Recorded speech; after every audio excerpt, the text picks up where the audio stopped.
देखिए मात्र 2 दिन रह गया आपका एग्जाम का, इसलिए अगर अभी तक आप लोगों ने रिवीजन स्टार्ट नहीं किया दोस्तों रिवीजन कीजिए। आप लोगों को अभी नई चीज बिल्कुल भी पढ़ने की जरूरत नहीं है, जितना आप लोग पढ़े उतना आप लोगों के लिए इनफ है, क्योंकि इस बार आप लोगों के पास ऑप्शन बहुत ज्यादा है, इसलिए जितना पढ़े हैं उतना ही आप लोगों के लिए काफी है। तो दोस्तों आज की इस वीडियो में फिर से लेके आए फिजिक्स का टॉप क्वेश्चन, कम से कम आप 8 से 10 क्वेश्चन को देखिए, वीडियो को कम से कम 2 से 3 मिनट देखिए, तभी आपको समझ में आएगा कितना इंपॉर्टेंट क्वेश्चन है ये आपके लिए। हो सकता है बिहार बोर्ड में सेम इसी तरह का क्वेश्चन पूछ दे या फिर इस पैटर्न पे तो आपको पूछेगा ही। ठीक है, तो चलिए सबसे पहला क्वेश्चन देखते हैं। निम्नलिखित में किस राशि का मात्रक वोल्ट अपॉन मीटर होता है? इससे पहले भी हम लोग 4 वीडियो कर चुके हैं फिजिक्स का, अगर आपकी तैयारी बिल्कुल भी नहीं है या फिर अगर है भी फिर भी उसको जाके जरूर देख लीजिए, आपका रिवीजन हो जाएगा, और जिसकी तैयारी नहीं है तो उसका 60 से 70% कंप्लीट हो जाएगा। यहाँ पर आपको पूछ रहा है वोल्ट अपॉन मीटर किसका मात्रक होता है, तो दोस्तों इसका राइट आंसर ऑप्शन डी विद्युतीय क्षेत्र। तो विद्युतीय क्षेत्र के पास वोल्ट अपॉन मीटर का मात्रक होता है। नेक्स्ट क्वेश्चन देखिए, क्वेश्चन नंबर 2, परिपथ का गुण जो विद्युतीय ऊर्जा को ताप में बदलता है कहलाता है। वह परिपथ का गुण जो विद्युतीय ऊर्जा को टेम्परेचर यानी कि ताप में बदल देता है वो क्या कहलाता है? प्रतिरोध कहलाता है, धारा कहलाता है, वोल्टता कहलाता है, क्या कहलाता है? तो दोस्तों सेकंड का आपका राइट आंसर है ऑप्शन ए प्रतिरोध। तो जो विद्युतीय ऊर्जा को ताप में बदलता है वो प्रतिरोध कहलाता है। नेक्स्ट क्वेश्चन देखिए, क्वेश्चन नंबर 3, विद्युत हीटर में जिस पदार्थ का उपयोग किया जाता है वह है। तो विद्युत हीटर में जिस पदार्थ का उपयोग करते हैं हम लोग, जिस मटेरियल का उपयोग करते हैं वो क्या है? तांबा है, प्लेटिनम है, टंगस्टन है, नाइक्रोम है, क्या है? तो दोस्तों थर्ड का आपका right answer option D nichrome. जो क्वेश्चन आप लोगों को इंपॉर्टेंट लगे या फिर अगर नहीं आता हो आप उसका स्क्रीनशॉट जरूर ले लीजिएगा या फिर नोट जरूर कर लीजिएगा। अब नेक्स्ट क्वेश्चन देखिए, क्वेश्चन नंबर 4, आवेशित संधारित्र पर संग्राहक पट्टिका और संघनन पट्टिका के आवेशों का योग होता है। आपको पूछ रहा है आवेशित संधारित्र पर संग्राहक पट्टिका और संघनन पट्टिका के आवेशों का यानी कि चार्ज का योग होता है, कितना होता है? काफी इंपॉर्टेंट क्वेश्चन है। तो दोस्तों 4 का राइट आंसर ऑप्शन ए 0। ठीक है, जब भी ये क्वेश्चन आए संग्राहक पट्टिका और संघनन पट्टिका का योग आ जाए यानी कि आवेशों का योग, चार्जों का योग अगर आ जाए तो दोस्तों इसका राइट आंसर होगा ऑप्शन ए 0। ठीक है, अब नेक्स्ट क्वेश्चन देखिए, क्वेश्चन नंबर 5, 60 वाट तथा 40 वाट के 2 बल्ब यदि श्रेणी क्रम में जोड़े जाए तो उनके सम्मिलित शक्ति होंगे। आपको यहां पर पूछ रहा है कोई 60 वाट का और 40 वाट का 2 बल्ब है, उसको श्रेणी क्रम में यानी कि सीरीज में हम लोग जोड़ते हैं तो उनकी सम्मिलित शक्ति होगी, तो वो दोनों का मिलाकर के शक्ति कितना होगा? काफी इंपॉर्टेंट क्वेश्चन है ये भी, लेकिन इसका दोस्तों राइट आंसर ऑप्शन डी 24 वाट। ठीक है, यहां पर आपको वो रेजिस्टेंस वाला यानी कि प्रतिरोध वाला फॉर्मूला नहीं लगाना है, वो वाला नहीं। यहां पर आपको सिंपली क्या है, आपका क्वेश्चन दिया हुआ 60 वाट और 40 वाट और इसका राइट आंसर दोस्तों 24 वाट है। आप लोगों को न्यूमेरिकल के पीछे अभी नहीं भागना है, क्योंकि इस बार आप लोगों के पास ऑप्शन बहुत ज्यादा है। मैं बार बार ये बात कह रहा हूं, 70 ऑप्शन है दोस्तों, 70 में मात्र 35 बनाना है, इसलिए न्यूमेरिकल में आपका टाइम बहुत ज्यादा वेस्ट होगा। आप लोग थ्योरी वाला को बनाइएगा, क्योंकि न्यूमेरिकल में आपको सॉल्व करना होगा जिससे आपका टाइम बहुत ज्यादा लगेगा। वहीं पे अगर आप थ्योरी को डायरेक्ट, ये सब थ्योरी को डायरेक्ट बनाते हैं तो आपका टाइम बहुत कम लगेगा, इसलिए सबसे पहले आप थ्योरी को बनाइएगा, बाद में अगर आपका 35 नहीं पूरे उसके बाद फिर जो है आप न्यूमेरिकल को कीजिएगा 35 क्वेश्चन पुराने के लिए। ठीक है, अगर नहीं बने तब, थ्योरी से अगर 35 नहीं पूरे तब आपको न्यूमेरिकल बनाना है, लेकिन पहले आपको थ्योरी वाला सवाल ही करना है। अब नेक्स्ट क्वेश्चन देखिए, क्वेश्चन नंबर 6, विद्युत परिपथ की शक्ति होती है। आपको पूछ रहा है विद्युत परिपथ की शक्ति कितना होती है। ठीक है, यानी कि फॉर्मूला सिंपली आपको पूछ रहा है, तो दोस्तों 6 का राइट आंसर ऑप्शन सी v²/r। क्या है? v²/r। विद्युत परिपथ की शक्ति होती है v²/r। अब नेक्स्ट क्वेश्चन देखिए, क्वेश्चन नंबर 7, डायनेमो के कार्य का सिद्धांत आधारित है। डायनेमो के कार्य का सिद्धांत किस पर आधारित है? धारा के ऊष्मीय प्रभाव पर, विद्युत चुंबकीय प्रेरण पर, किस पर आधारित है? तो दोस्तों इसका राइट आंसर है ऑप्शन बी विद्युत चुंबकीय प्रेरण पर। तो डायनेमो का जो सिद्धांत है, कार्य का सिद्धांत, कार्य करने की सिद्धांत, वो विद्युत चुंबकीय प्रेरण पर आधारित है। ठीक है, उसी पर बेस्ड है। ये क्वेश्चन मैं पहले भी करा चुका हूं, आप लोग जरूर ध्यान दीजिएगा। आप नेक्स्ट क्वेश्चन देखिए, क्वेश्चन नंबर 8, लॉरेंज बल का परिकलन करने के लिए सूत्र है। आपको पूछ रहा है लॉरेंज बल जो कि आपका मैग्नेटिक चैप्टर में आता है, तो लॉरेंज बल का परिकलन करने के लिए यानी कि आकलन करने के लिए, निकालने के लिए सूत्र क्या है? सिंपली आपको लॉरेंज बल का लॉ पूछ रहा है या फिर फॉर्मूला पूछ रहा है। ठीक है, तो दोस्तों 8 का राइट आंसर आपका ए, F Q bracket open E + B cross B। E मतलब electric field, B velocity, B magnetic field. ठीक है, तो F Q यहाँ पर क्या है? चार्ज है। F Q into E + B cross B। ठीक है, तो आपका ऑप्शन ए राइट आंसर होगा। आप इसका स्क्रीनशॉट जरूर ले लीजिए, काफी इंपॉर्टेंट क्वेश्चन है, फॉर्मूला वाला कभी कभी पूछ देता है। अब नेक्स्ट क्वेश्चन देखिए, क्वेश्चन नंबर 9, एक 0.05 Q प्रतिरोध वाले एमीटर को 1.5 वोल्ट विद्युत वाहक बल के सेल से जोड़ा जाता है। ठीक है, विद्युत वाहक बल के सेल से जोड़ा जाता है। अगर 2.0 एम्पियर की धारा परिपथ में बहती है तो सेल का आंतरिक प्रतिरोध होता है। आपको पूछ रहा है ये प्रतिरोध दिया हुआ है एक एमीटर का और यहाँ पर विद्युत वाहक बल आपका दिया हुआ है। ठीक है, सेल का मतलब कि सेल से जोड़ा जाता है इतना विद्युत वाहक बल से। अगर 2.0 की धारा परिपथ में बहती है तो सेल का आंतरिक प्रतिरोध होगा। तो इसका आंतरिक प्रतिरोध यानी कि इंटरनल रेजिस्टेंस क्या होगा? ठीक है, यही आपको पूछ रहा है। तो 9 का आपका राइट आंसर है ऑप्शन डी 0.7 ओम। ऑप्शन डी 0.7 ओम। मैं फिर से कह रहा हूं, आप लोगों को न्यूमेरिकल के पीछे नहीं भागना है, वीडियो भी अभी लंबी बन जाएगी अगर मैं आपको बताऊंगा तो, और आप लोगों का भी टाइम एग्जाम में बहुत ज्यादा वेस्ट होगा। ठीक है, ऑप्शन बहुत ज्यादा आप लोगों के पास। नेक्स्ट क्वेश्चन देखिए, एलसीआर श्रेणी क्रम परिपथ में ओमेगा, ये क्या है ओमेगा, ओमेगा कोणीय आवृत्ति का एक एसी स्रोत जुड़ा है, धारा का शिखर मान महत्तम होगा यदि, आपको पूछ रहा है एलसीआर श्रेणी क्रम पथ में, ठीक है, ओमेगा कोणीय आवृत्ति का एक एसी स्रोत जुड़ा है। अब आपको पूछ रहा है धारा का शिखर मान महत्तम होगा, तो धारा का शिखर मान जो है सबसे ज्यादा कहां पर होगा, तो आपका राइट आंसर है दोस्तों option C, omega is equal to 1/√LC। Most important question, आप इसको नोट जरूर कर लीजिए। तो क्या आपका right answer omega is equal to 1/√LC, ठीक है। तो धारा का शिखर का मान सबसे अधिक इसी में होता है। अब नेक्स्ट क्वेश्चन देखिए, क्वेश्चन नंबर 11, एक प्रत्यावर्ती धारा का शिखर वोल्टता 440 वोल्ट है, इसको आभासी वोल्टता है। आपको पूछ रहा है प्रत्यावर्ती धारा का शिखर, प्रत्यावर्ती धारा की शिखर वोल्टता दिया हुआ कितना 440 वोल्ट, वहीं पे इसकी आभासी वोल्टता आपको पूछ रहा है, ठीक है। तो दोस्तों 11 का राइट आंसर है ऑप्शन सी, 220/2 वोल्ट। क्या है 220/2 वोल्ट, ये वैल्यू वाला है, सिंपली आपको इस पर ध्यान नहीं देना है, जो क्वेश्चन इंपोर्टेंट है उसको मैं आपको खुद बताऊंगा। नेक्स्ट क्वेश्चन देखिए, 25 वाट 220 वोल्ट तथा 100 वाट 220 वोल्ट की दो बल्बों में से प्रतिरोध ज्यादा होगा। आपको पूछ रहा है, ये क्वेश्चन काफी इंपोर्टेंट है, लॉजिकल क्वेश्चन है। यहाँ पर एक 25 वाट है, यहाँ 220 वोल्ट है, यहाँ पर 100 वाट है 220 वोल्ट है, तो वोल्ट और वोल्ट बराबर है। अब 25 वाट और 100 वाट है, ठीक है, यहाँ पर 25 वाट है और यहाँ पर 100 वाट है। अब आपको पूछ रहा है दोनों में से प्रतिरोध सबसे ज्यादा किसके पास होगा, जल्द से आप लोग कमेंट करेंगे, ठीक है, बहुत इंपॉर्टेंट क्वेश्चन है। तो 12 का दोस्तों राइट आंसर ऑप्शन है 25 वाट। 25 वाट के पास, यानी कि वाट जितना कम होगा प्रतिरोध उतना ज्यादा होगा, ये आप लोग ध्यान रखिए। वाट आपका जितना कम होगा बल्ब में, अगर कंपैरिजन करने के लिए दे दे तो प्रतिरोध उतना ज्यादा होगा, और वाट जितना ज्यादा होगा प्रतिरोध उतना कम होगा। अब नेक्स्ट क्वेश्चन देखिए, क्वेश्चन नंबर 13, प्रत्यावर्ती धारा निम्न में से कौन सा प्रभाव प्रदर्शित करती है। आपको पूछ रहा है प्रत्यावर्ती धारा जो है निम्न में से, इसमें से कौन सा प्रभाव प्रदर्शित करता है, रासायनिक प्रभाव, ऊष्मीय प्रभाव, चुंबकीय प्रभाव, कौन सा प्रभाव। तो दोस्तों 13 का राइट आंसर ऑप्शन बी, ऊष्मीय प्रभाव, यानी कि प्रत्यावर्ती धारा निम्न में से ऊष्मीय प्रभाव प्रदर्शित करता है। नेक्स्ट क्वेश्चन देखिए, एलआर परिपथ की प्रतिबाधा होती है, यह मैं पहले भी करा चुका हूं, काफी इंपोर्टेंट क्वेश्चन है। एलआर परिपथ की प्रतिबाधा होती है, सिंपली आपको एलआर फॉर्मूला, यानी कि एलआर परिपथ का फॉर्मूला आपको पूछ रहा है। तो दोस्तों 14 का राइट आंसर है option D, √R² plus omega L², √R² plus omega L²।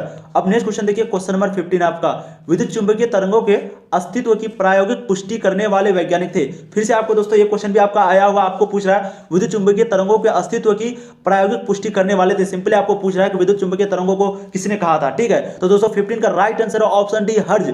किसने कहा था, हर्ज ने कहा था विद्युत चुंबकीय तरंगों के अस्तित्व की प्रायोगिक पुष्टि के बारे में, तो वही वैज्ञानिक थे, हर्ज वैज्ञानिक का नाम था। दोस्तों आप लोग पूछते हैं कभी कभी कि इतना इजी क्वेश्चन बिहार में पूछेगा, देखिए आपका इस बार इजी ही पूछने वाला, 2021 में खास करके 20 में तो पूछा ही, 19 में पूछा भी, और 2021 में भी आपका इजी ही पूछेगा, क्योंकि दोस्तों बहुत कोई पढ़ नहीं पाया, सिलेबस भी नहीं घटा, टाइम भी नहीं भरा है, तो इजी तो पूछेगा ही। लेकिन पता नहीं बिहार बोर्ड का कोई गारंटी नहीं है, बिहार बोर्ड पागल बोर्ड है, कुछ भी हो सकता है यहाँ पर, लेकिन फिलहाल तो जहां तक लग रहा है कि इजी ही पूछेगा, ठीक है। अब कैथोड किरणें होती है, आपको पूछ रहा है कैथोड किरणें होती है, इलेक्ट्रॉन होती है, न्यूट्रॉन होती है, प्रोटॉन होती है, तो कैथोड किरणें में क्या होती है, ठीक है। तो 16 का दोस्तों राइट आंसर आपका ए, कैथोड किरणों में इलेक्ट्रॉन होता है। क्या होता है, कैथोड किरण में इलेक्ट्रॉन होता है, ठीक है।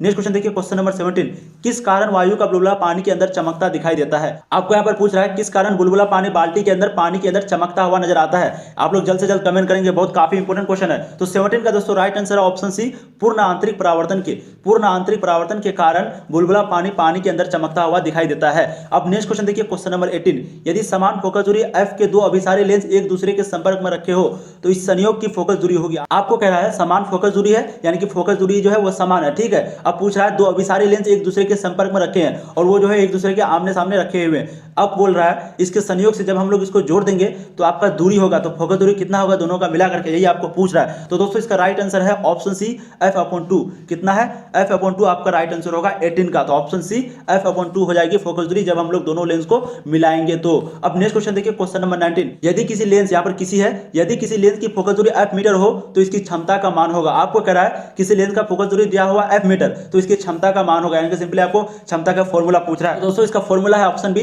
1/f dioptre. क्या है, 1/f डायोप्टर या फिर 1/f डायोप्टर राइट आंसर होगा। तो लेंस यानी कि किसका क्षमता का, किसका क्षमता, लेंस की क्षमता जिसका फोकस दूरी f यहाँ पर दिया हुआ है। अब नेक्स्ट क्वेश्चन देखिए, क्वेश्चन नंबर 20, कांच के एक अवतल लेंस को जब जल में डुबाया जाता है तब यह हो जाता है, तो क्या हो जाता है, कम अभिसारी हो जाता है, अधिक अभिसारी हो जाता है, क्या हो जाता है जब हम लोग कांच के, यानी कि कोई ग्लास के अवतल लेंस को जब जल में डुबाते हैं तो उस समय क्या हो जाता है। तो दोस्तों 20 का राइट आंसर है ऑप्शन सी, कम अपसारी यानी कि डाइवर्जेंट हो जाता है। क्या हो जाता है? डाइवर्जेंट हो जाता है। तो जब हम लोग कांच के अवतल लेंस को जल में डुबाते हैं तो उस समय कम अपसारी हो जाता है। अब नेक्स्ट क्वेश्चन देखिए, क्वेश्चन नंबर 21, जब सूक्ष्मदर्शी की नली की लंबाई बढ़ाई जाती है तब उसकी आवर्धन क्षमता है। आपको पूछ रहा है जब हम लोग सूक्ष्मदर्शी की नली की लंबाई बढ़ाते हैं, ठीक है, तब उसकी आवर्धन क्षमता क्या होता है? बढ़ता है, घटता है, शून्य हो जाता है, क्या होता है? तो दोस्तों इसका राइट आंसर ऑप्शन ए बढ़ती है। तो उसकी आवर्धन क्षमता बढ़ती है। तो जब हम लोग सूक्ष्मदर्शी की नली की लंबाई बढ़ाते हैं तो उस समय आवर्धन क्षमता क्या होती है? बढ़ती है। अब नेक्स्ट क्वेश्चन देखिए, क्वेश्चन नंबर 22, खगोलीय दूरदर्शी में अंतिम प्रतिबिंब होता है।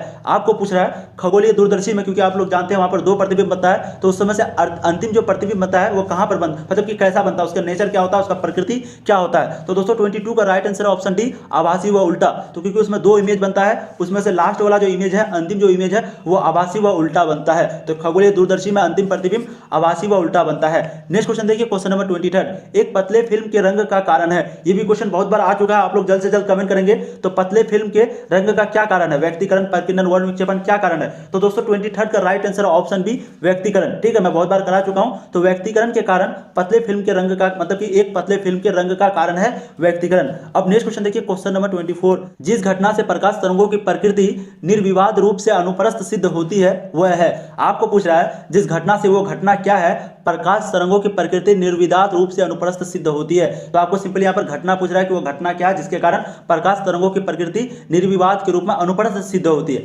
अनुप्रस्थ सिद्ध होती है। तो दोस्तों 24 का राइट आंसर ऑप्शन सी, ध्रुवन। ध्रुवन के कारण ही जो है प्रकाश तरंगों की प्रकृति निर्विवाद रूप से अनुप्रस्थ सिद्ध होती है। अब नेक्स्ट क्वेश्चन देखिए, क्वेश्चन नंबर 25, विद्युत चुंबकीय स्पेक्ट्रम के किस भाग में हाइड्रोजन की लाइमन श्रेणी पाई जाती है? ये भी क्वेश्चन काफी इजी है और काफी इंपॉर्टेंट है। आपको पूछ रहा है विद्युत चुंबकीय स्पेक्ट्रम में किस भाग में हाइड्रोजन की लाइमन सीरीज पाई जाती है? तो आप लोग बताइए किस भाग में पाई जाती है? तो दोस्तों 25 का राइट आंसर है ऑप्शन डी, पराबैंगनी भाग में। ठीक है, तो पराबैंगनी भाग में, यानी कि विद्युत चुंबकीय स्पेक्ट्रम के पराबैंगनी भाग में हाइड्रोजन की लाइमन श्रेणी पाई जाती है। पराबैंगनी भाग में हाइड्रोजन की लाइमन श्रेणी पाई जाती है। नेक्स्ट क्वेश्चन देखिए, क्वेश्चन नंबर 26, यूरेनियम नाभिक के घनत्व के परिमाण की कोटि होती है। आपको पूछ रहा है यूरेनियम का जो नाभिक होता है उसमें घनत्व कितना होता है, सिंपल यही आपको पूछ रहा है। तो दोस्तों इसका राइट आंसर है बी, 10⁻17 किग्रा पर मीटर क्यूब। क्या है? 10⁻17 किग्रा बटा मीटर क्यूब। तो राइट आंसर आपका ऑप्शन बी होगा। यूरेनियम नाभिक के घनत्व के परिमाण होता है 10⁻17 किग्रा पर मीटर क्यूब। अब नेक्स्ट क्वेश्चन देखिए, क्वेश्चन नंबर 27, हाइड्रोजन बम आधारित है। आपको यहां पर पूछ रहा है हाइड्रोजन बम आधारित किस पर है? केवल नाभिकीय विखंडन पर, केवल नाभिकीय संलयन पर, किस पर है? तो दोस्तों 27 का राइट आंसर है ऑप्शन बी, केवल नाभिकीय संलयन पर। तो हाइड्रोजन बेस जो है, यानी कि हाइड्रोजन बम जो है वो किस पर आधारित है, किस पर बेस्ड है? केवल नाभिकीय संलयन पर, केवल नाभिकीय संलयन पर। नेक्स्ट क्वेश्चन देखिए, क्वेश्चन नंबर 28, सूर्य अपनी विकिरण ऊर्जा कहां से प्राप्त करता है? आपको यहां पर पूछ रहा है सूर्य अपनी विकिरण ऊर्जा प्राप्त करता है, यानी कि निम्न में से कहां से? नाभिकीय विखंडन से, नाभिकीय विघटन से, कहां से? तो दोस्तों 28 का राइट आंसर है ऑप्शन डी, नाभिकीय संलयन से। तो सूर्य अपनी विकिरण ऊर्जा नाभिकीय संलयन से प्राप्त करता है। यह क्वेश्चन भी आप लोगों के लिए काफी इंपॉर्टेंट है। नेक्स्ट क्वेश्चन देखिए, क्वेश्चन नंबर 29, नाभिकों के मिलने से नए नाभिक के बनने और ऊर्जा के मुक्त होने की घटना को कहते हैं। यानी कि जब नाभिकों के मिलने से नए नाभिक बनता है, यानी कि दो नाभिक मिला उस समय नए नाभिक बना, ठीक है, तो और ऊर्जा के मुक्त, यानी कि ऊर्जा हुआ, ऊर्जा मुक्त हुआ, ऊर्जा, क्योंकि कोई भी अगर एटम रिएक्ट करता है तो उस समय ऊर्जा निकलती है, आप लोगों को मालूम होगा। तो उस घटना को क्या कहते हैं? उस घटना को सिंपली आपको पूछ रहा है क्या कहते हैं? तो दोस्तों इसका राइट आंसर है ऑप्शन ए, नाभिकीय संलयन। उस घटना को हम लोग कहते हैं नाभिकीय संलयन। यानी कि नाभिकों को जब मिलता है, नाभिक जब मिलता है तो नया नाभिक जो बनता है और ऊर्जा जो मुक्त होता है, इसी घटना को, इसी इंसिडेंट को कहते हैं हम लोग नाभिकीय संलयन।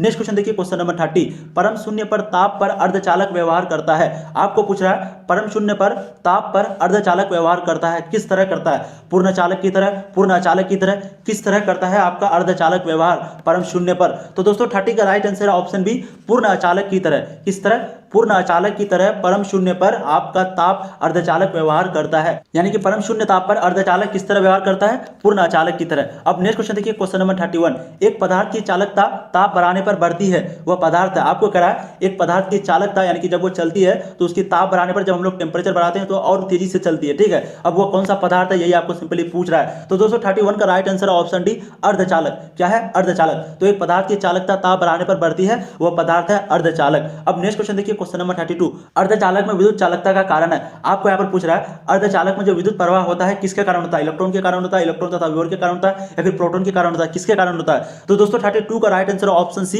इलेक्ट्रॉन तथा विभव के कारण। तो अर्धचालक में जो विद्युत चालकता का कारण है वह ऑप्शन सी, इलेक्ट्रॉन तथा विभव के कारण अर्धचालक में विद्युत चालकता, यानी कि विद्युत चालक चलता है। अब नेक्स्ट क्वेश्चन देखिए, क्वेश्चन नंबर 33, डायोड का उपयोग करते हैं। डायोड का उपयोग हम लोग क्यों करते हैं? प्रवर्धक की भांति के लिए, दोलित्र की भांति के लिए, किस लिए करते हैं? तो दोस्तों 33 का राइट आंसर ऑप्शन सी, दिष्टकारी की भांति के लिए। तो डायोड का उपयोग हम लोग करते हैं दिष्टकारी की भांति के लिए। नेक्स्ट क्वेश्चन देखिए, क्वेश्चन नंबर 34। वैसी युक्ति जो रेडियो तरंगों द्वारा दूर की वस्तुओं की स्थिति, उसकी दूरी तथा चलाने की दिशा का पता लगाता है, उसे कहते हैं। आपको कह रहा है उस युक्ति को क्या कहते हैं जो रेडियो तरंगों द्वारा दूर की वस्तुओं की स्थिति यानी कि पोजीशन, उसकी दूरी, डिस्टेंस, चलने की दिशा यानी कि स्पीड, डायरेक्शन, चलने की दिशा, डायरेक्शन सब बता दे, उसे क्या कहते हैं? ठीक है, वैसी युक्ति को क्या कहते हैं? तो दोस्तों 34 का right answer option B, radar. तो रडार के कारण हम लोग जो है किसी भी वस्तु की स्थिति को रेडियो तरंगों के द्वारा यानी कि रडार के कारण किसी रेडियो तरंगों के द्वारा वस्तु की पोजीशन, दूरी, चलाने की दिशा यानी कि डायरेक्शन सब कुछ पता कर लेते हैं रडार के कारण। Radar, radar. नेक्स्ट क्वेश्चन देखिए, क्वेश्चन नंबर 35। प्रकाशीय तंतु के लिए सामान्यतः क्रांतिक कोण का मान होता है। आपको कह रहा है ऑब्जेक्टिव क्वेश्चन और पीवीआई ऑब्जेक्टिव है, जरूर देखिए दोस्तों। प्रकाशीय तंतु के लिए सामान्यतः क्रांतिक कोण का मान होता है। आपको सिंपल यहाँ पर पूछ रहा है प्रकाशीय तंतु के लिए सामान्य क्रांतिक कोण का मान कितना होता है? तो दोस्तों 35 का राइट आंसर है आपका ऑप्शन डी, 77 डिग्री। क्या है? Option D, 77 degree. जो क्वेश्चन को मैं बार बार रिपीट करता हूँ, इसका मतलब है कि वो क्वेश्चन आप लोगों के लिए इंपॉर्टेंट है दोस्तों। ठीक है, अगर आप लोग अभी तक चैनल को सब्सक्राइब नहीं किया तो चैनल को सब्सक्राइब कर लीजिए, क्योंकि जब आप लोग एग्जाम देंगे तो आपको आंसर की सबसे पहले यहीं पे मिलेगा। और जितना दिन आपके पास बचा हुआ है जो भी सब्जेक्ट का, सभी का तैयारी आपको लास्ट तक कराई जाएगी, जब तक आपका एग्जाम पूर्ण रूप से खत्म नहीं हो जाता है। ठीक है, इसलिए आप लोग चैनल को सब्सक्राइब जरूर कर लीजिए। और बायोलॉजी, फिजिक्स, केमिस्ट्री यानी कि सभी सब्जेक्ट का जो है वीडियो इस चैनल पे अपलोड किया हुआ, और आज से इंग्लिश का भी होगा, इसलिए आप लोग जरूर देखा कीजिए। वो भी क्वेश्चन इसी तरह का इंपॉर्टेंट है। ठीक है, चैनल पे जाके जरूर देखा कीजिए। अब नेक्स्ट क्वेश्चन देखिए, क्वेश्चन नंबर 36। एक बंद पृष्ठ के अंदर एक विद्युत द्विध्रुव स्थित है, बंद पृष्ठ से निर्गत कुल विद्युत फ्लक्स होगा। आपको यहाँ पर पूछ रहा है एक बंद पृष्ठ है यानी कि कोई बंद डब्बा है, उसमें विद्युत द्विध्रुव स्थित है, विद्युत द्विध्रुव स्थित है। अब पूछ रहा है बंद पृष्ठ से निर्गत कुल विद्युत फ्लक्स होगा, तो विद्युत फ्लक्स उससे कितना निकलेगा? ठीक है, तो दोस्तों 36 का आपका राइट आंसर है ऑप्शन सी, 0। क्योंकि हम लोग जानते हैं कोई भी अगर बंद रहे और उस पर विद्युत द्विध्रुव स्थित हो तो उस समय जो है निर्गत कुल विद्युत फ्लक्स कितना होता है? 0 होता है। ठीक है, 0 होता है, ये आप लोग जरूर याद रखेंगे। नेक्स्ट क्वेश्चन देखिए, क्वेश्चन नंबर 37। वायु में गोलीय चालक की धारिता अनुक्रमानुपाती होती है। आपको यहाँ पर पूछ रहा है वायु में जो गोलीय चालक की धारिता है वो किसकी अनुक्रमानुपाती होती है, यानी किसका? इनवर्सली प्रोपोर्शनल होता है। तो दोस्तों 37 का राइट आंसर है बी, गोले की त्रिज्या का। तो वायु में गोलीय चालक की धारिता गोले की त्रिज्या की अनुक्रमानुपाती होता है। नेक्स्ट क्वेश्चन देखिए, क्वेश्चन नंबर 38, जो कि काफी इंपॉर्टेंट है। किरचॉफ का विद्युत परिपथ संबंधी प्रथम नियम आधारित है। तो आपको यहाँ पर पूछ रहा है किरचॉफ का जो विद्युत परिपथ संबंधी नियम है, यानी कि जो वो नियम दिया है वो किस पर आधारित है, ये आपको सिंपली पूछ रहा है। तो दोस्तों 38 का right answer option B, charge यानी कि आवेश संरक्षण के नियम पर। किस पर है? आवेश संरक्षण के नियम पर किरचॉफ का विद्युत परिपथ संबंधी नियम है, यानी कि उसी पर आधारित है, उसी पर बेस्ड है। अब नेक्स्ट क्वेश्चन देखिए, क्वेश्चन नंबर 39। दाशमिक संख्या 25 का द्विधारी होता है। अगर ये सब क्वेश्चन आपको नहीं आता तो आप लोग कमेंट कीजिए, मैं आपको कम्युनिटी में जरूर सॉल्व कर दूंगा। ये क्वेश्चन आपका एक रहेगा ही दोस्तों। ठीक है, कमेंट जरूर कीजिए। तो 39 का दोस्तों right answer option C, 11001 whole 2, 11001 whole 2। तो दशमिक संख्या 25 का द्विधारी होता है 11001 होल 2। अब नेक्स्ट क्वेश्चन देखिए, क्वेश्चन नंबर 40। किसी छोटे चुंबक के मध्य बिंदु से समान दूरी पर अक्षीय तथा निरक्षीय स्थिति में चुंबकीय क्षेत्रों का अनुपात होता है। आपको पूछ रहा है किसी छोटे चुंबक के मध्य बिंदु से समान दूरी पर अक्षीय तथा निरक्षीय स्थिति में चुंबकीय क्षेत्रों का अनुपात होता है। आपको यहाँ पर सिंपली पूछ रहा है नॉर्थ पोल और साउथ पोल के बीच का दूरी यानी कि दूरी का अनुपात पूछ रहा है, कौन? छोटे से चुंबक के मध्य बिंदु से। ठीक है, ये आपको पूछ रहा है। काफी इंपॉर्टेंट क्वेश्चन है ये भी, लेकिन आप लोगों को बनाने की जरूरत नहीं है क्योंकि न्यूमेरिकल है। 40 का राइट आंसर होगा तो ऑप्शन बी, 2:1। क्या है? 2:1 आपका राइट आंसर है। मैं बार बार कर रहा हूं, आप लोगों को न्यूमेरिकल के पीछे इस बार नहीं भागना है। ठीक है, नेक्स्ट क्वेश्चन देखिए, क्वेश्चन नंबर 41। यदि किसी ऊंचाई ट्रांसफर के प्राथमिक एवं द्वितीयक कुंडली में क्रमशः N1 तथा N2 लपेटे हैं, तो मैं पहले भी बता चुका हूं, जैसे मान लेते हैं यहाँ पर कुछ है यानी कि कोई डंडा है, इस पर पहले हम लोग N1 लपेटे यानी कि N1 लपेटे, उसके बाद N2 लपेटे। अब यहाँ पर बताइए कौन ज्यादा बड़ा है, N2 है कि N1 है, ये आपको सिंपली पूछ रहा है। तो दोस्तों 41 का right answer option B, N2 is greater than N1, क्योंकि N2 हमेशा ऊपर में लगता है और N1 पहले लगता है, यानी कि N1 होता है प्राथमिक, ठीक है, और वहीं पे N2 होता है द्वितीयक। तो पहले N1 लपेटा, कोई भी डंडा पर पहले N1 को लपेटे, उसके बाद फिर दोस्तों N2 को लपेटे, तो यहाँ पर आपका N2 ग्रेटर देन होगा N1 से। ठीक है, अब नेक्स्ट क्वेश्चन देखिए, क्वेश्चन नंबर 42। बहुमूल्य नगों की पहचान में कौन सहायक होता है? आपको यहाँ पर पूछ रहा है बहुमूल्य नगों की पहचान में कौन सहायक होता है, कौन? अवरक्त किरणें, कौन सा किरण सहायक होता है? तो दोस्तों 42 का राइट आंसर ऑप्शन है पराबैंगनी। तो पराबैंगनी किरणें जो है बहुमूल्य नगों की पहचान में सबसे अधिक सहायक होता है। तो दोस्तों उम्मीद करता हूं ये क्वेश्चन आपको काफी इंपॉर्टेंट लगा होगा। इसी तरह का मैं इंपॉर्टेंट क्वेश्चन इस चैनल पे कराता हूं, आप लोग सभी चैप्टर का जरूर देख लीजिएगा, फिजिक्स का भी, केमिस्ट्री का भी, बायोलॉजी का भी, और फिजिक्स का जो वीडियो छुड़ा हुआ उसको भी जरूर देख लीजिएगा। और चैनल को दोस्तों सब्सक्राइब जरूर कर लीजिए, क्योंकि मैं इसी तरह का आपको वीडियो लेके आते रहूंगा और आपका आंसर की जब एग्जाम होगा तो इसी चैनल पे सबसे पहले मिलेगा। ठीक है, फिर मिलते हैं दोस्तों नया वीडियो में, तब तक के लिए आप पढ़ाई करते रहिए, फोड़ते रहिए, और हाँ, चैनल को सब्सक्राइब जरूर।